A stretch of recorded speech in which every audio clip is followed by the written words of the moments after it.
सोमवती अमावस्या महत्त्व, व्रतविधी आणि शास्त्रोक्त नियम. सोमवारी येणाऱ्या अमावस्येला सोमवती अमावस्या म्हणतात. हिंदू धर्मशास्त्रात या तिथीला अत्यंत पवित्र आणि दुर्मिळ आणि महाफलदायी मानलं गेलं आहे.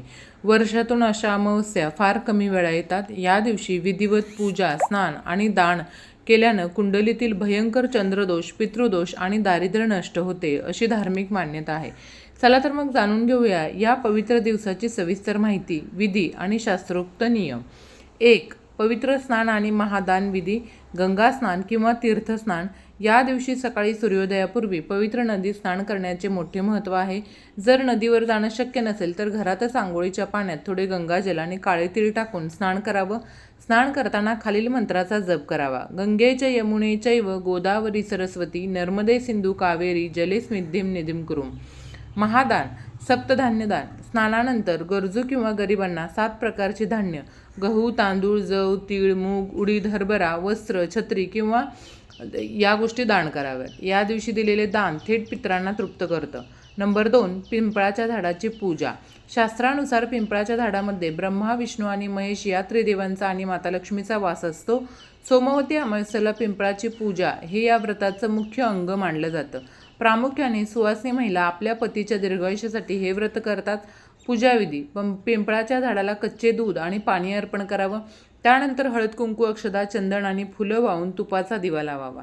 108 प्रदक्षिणा. महिलांनी पिंपळाच्या झाडाला 108 वेळा सुती धागा गुंडाळत प्रदक्षिणा घालावी. प्रदक्षिणा घालताना ओम नमो भगवते वासुदेवाय या मंत्राचा जप करावा.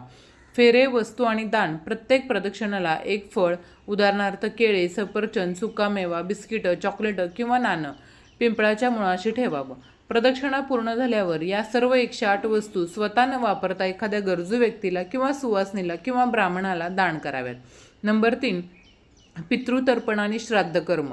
पितृदोषातून मुक्ती हवी असेल तर अमावस्या ही पितरांची तिथी मानली जाते.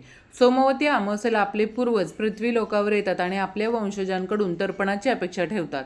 पितृतर्पण दुपारी 11:30 ते 12:30च्या दरम्यान दक्षिण दिशेला तोंड करून पितरांना तीळ, फूल आणि जल अर्पण करावं. यामुळं पितृ तृप्त होऊन वंशवृद्धी आणि सुखाचा आशीर्वाद देतात. पंचबली भोग. नैवेद्य तयार करताना त्यात लसूण, कांदा वापरू नये. जेवणाचा पहिला भाग काढून कावळा, गाय, कुत्रा, मुंग्या आणि देव यांच्यासाठी ठेवावा. विशेषतः कावळ्याला अन्न दिल्याने पितृदोष दूर होतो. महादेव आणि लक्ष्मीनारायण विशेष साधना. सोमवार हा महादेवांचा आणि अमावस्या ही विष्णू लक्ष्मीची तिथी असल्याने या दिवशी दोघांचीही कृपा मिळवता येते. शिवलिंगाभिषेक. शिवलिंगावर कच्चे दूध, मध, काळे तीळ आणि गंगाजल अर्पण करावं. महादेवाला बेलपत्र आणि शमीपत्र वाहून 108 वेळा ओम नमः शिवाय किंवा महामृत्युंजय मंत्राचा जप करावा. लक्ष्मीनारायणाची पूजा करावी. संध्याकाळी घराच्या मुख्य दरवाजावर तुपाचा दिवा लावावा.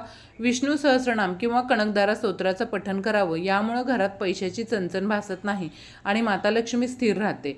मौन व्रत जर शक्य असेल तर या दिवशी सकाळी काही काळ किंवा दिवसभर मौन पाळावं. यामुळे मानसिक शक्ती वाढते आणि नकारात्मक ऊर्जा नष्ट होते.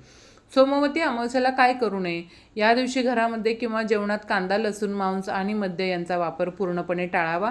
कोणाशीही वाद घालू नये, खोटं बोलू नये आणि दारात आलेल्या कोणत्याही भिकाऱ्याला किंवा प्राण्याला रिकाम्या हाताने परतवू नये.